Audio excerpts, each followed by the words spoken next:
Greetings everyone, and welcome to another week of BlastCast. Of course, I am Jarvis. With me always is my co-host who lives in a pineapple under the sea, Lightning Dragon. I don't think I look like a square. PTU Wave 2 is now up and running, and buggy as hell. I tried to get some footage today of going down to the crashed Javelin, but as I got closer to the planet, it started to have more problems, and eventually froze my computer up for the most part. I had to crash it out, so there's still a lot of stuff they're going to have to fix. It seems to me that it's a lot less stable than it was when it was first released. Also, currently, one MFD is working, so all the other screens are blank, and woo! We only need one MFD, just one giant MFD. It blocks the screen, blocks your controls. All you have is just a big, huge screen with just ship information on it.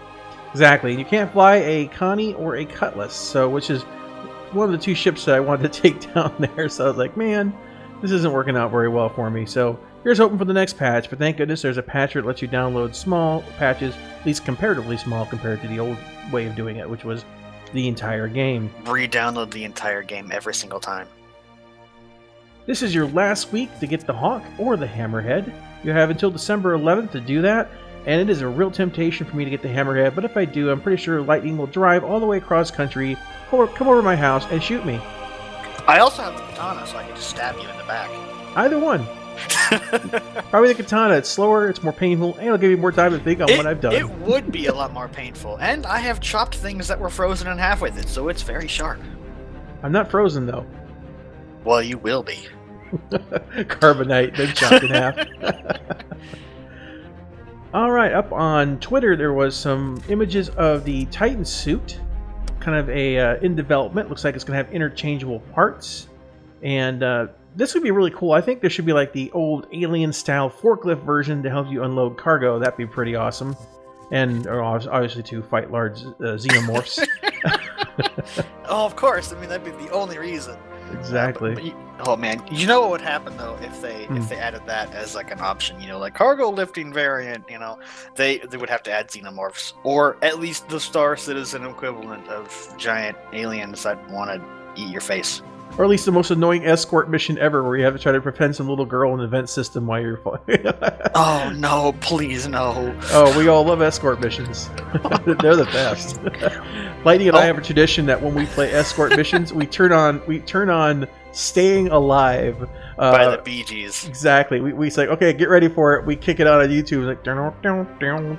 Because you always get the dumbest NPCs that just kind of run into everything. Oh, look, a landmine field. Let's go dancing. Or they walk really slow, it fits with the song, which I think is where it first came from. It was Champions Online, I believe, is when we started doing it. Yeah, it was they just sauntered through as enemies fire machine guns, are just slowly walking through. What are you doing? They have not a care in the world. They just have the headphones on. Why cars are getting thrown around them and stuff. Yeah, good times.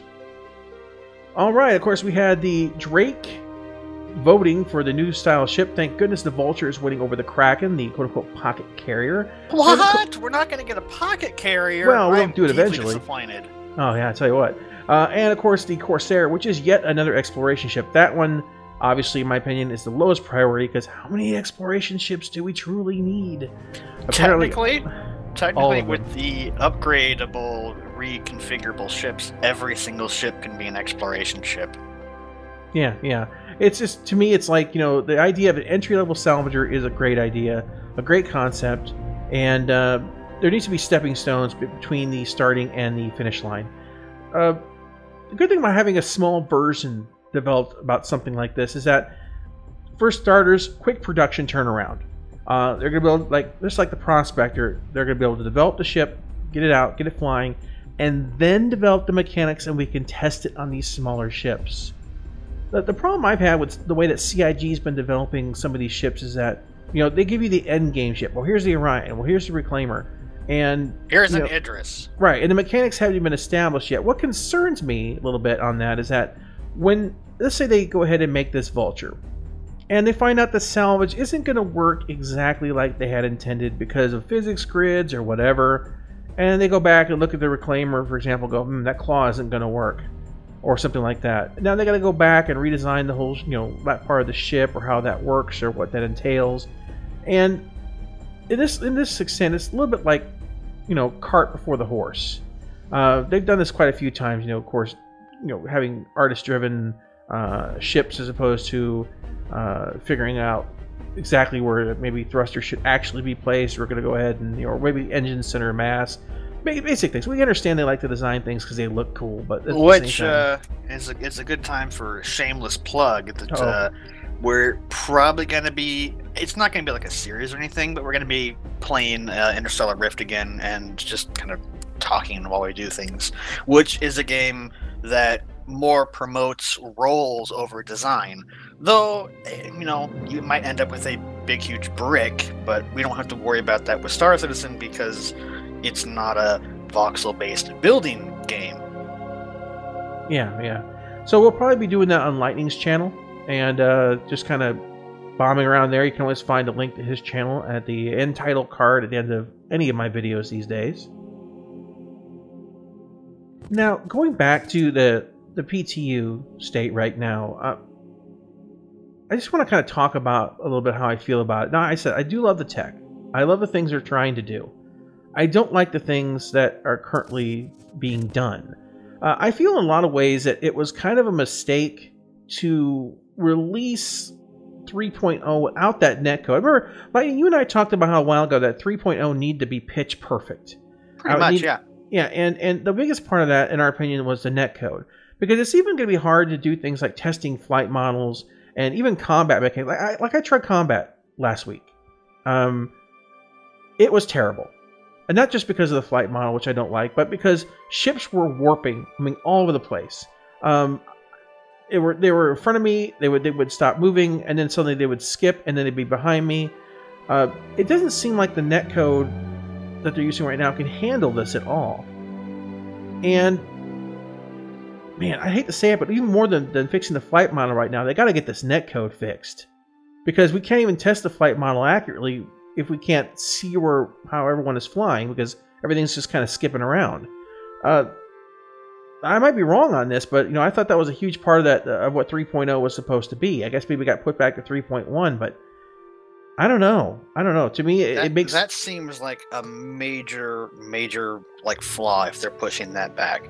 Because granted, we have the better patcher, and that's leaps and bounds above what it used to be. But after that, okay, patcher, good. Now people can play easier. Well, what helps people play better? Internet and connectivity.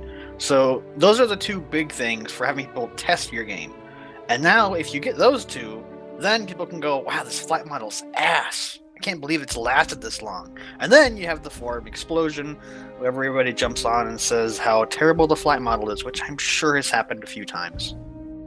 Yeah, Captain Tyler, he tried to play this weekend with me, but he couldn't get very far. In fact, he could rarely even get to his ship before he would get disconnected.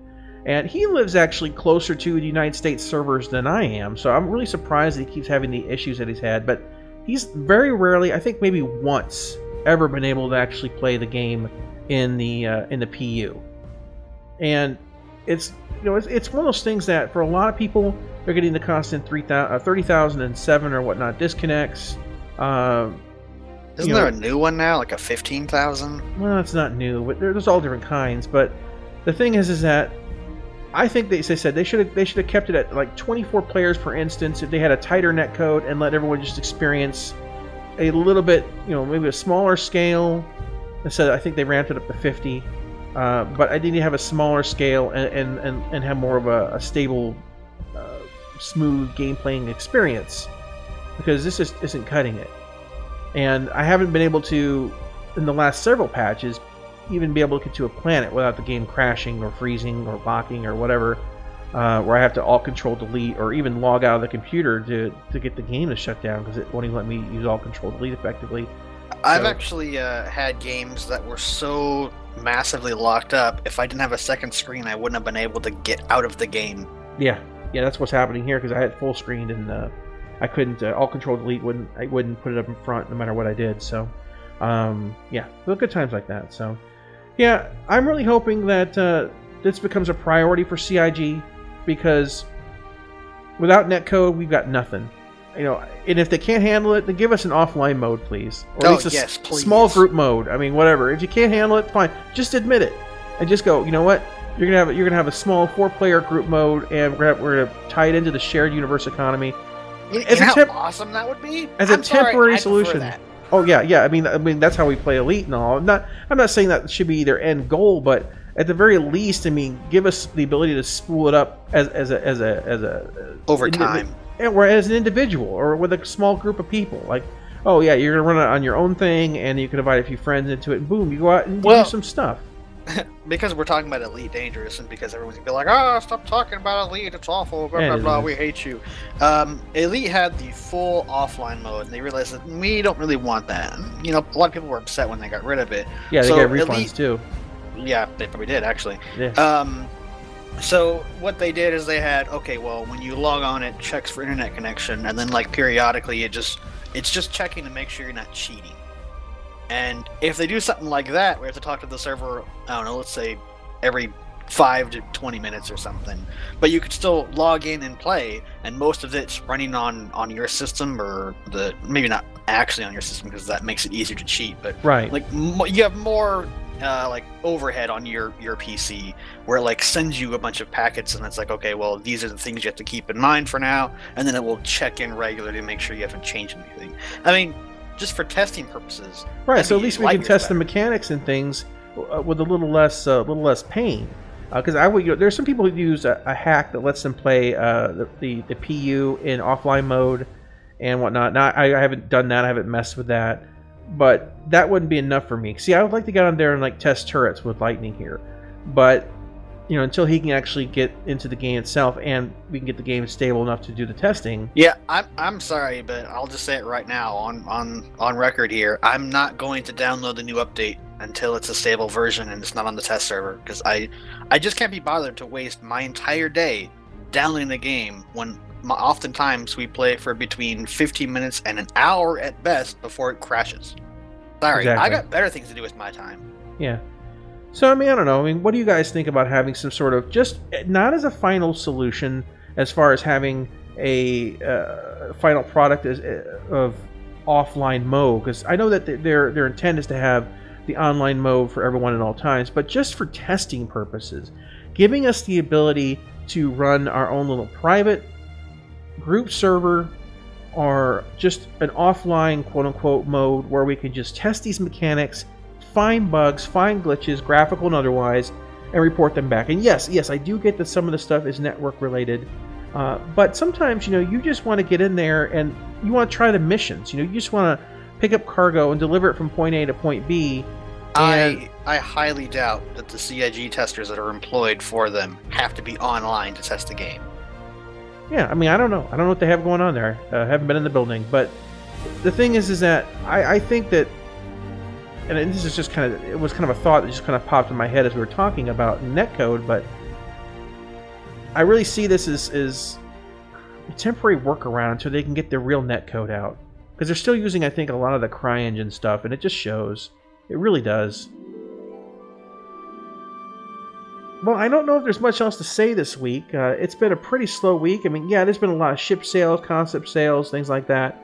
But, you already know about all that. So we're going to kind of keep this one short and kind of wrap it up. Sweet. Let us know what you think about the netcode option. Let us know what you think about, wouldn't it be nice to have some sort of offline mode you could play with just a few friends or whatnot? What are your feelings on that? And of course, as I said, not a final finished product solution, but just a way to get into testing and stepping stones. Stepping stones, a little more stable environment. All right, guys, we will catch you on the next one, whatever video that might be, probably a Citizen's Corner, and unless the forums light on fire again. So we will catch you next time. Bye-bye.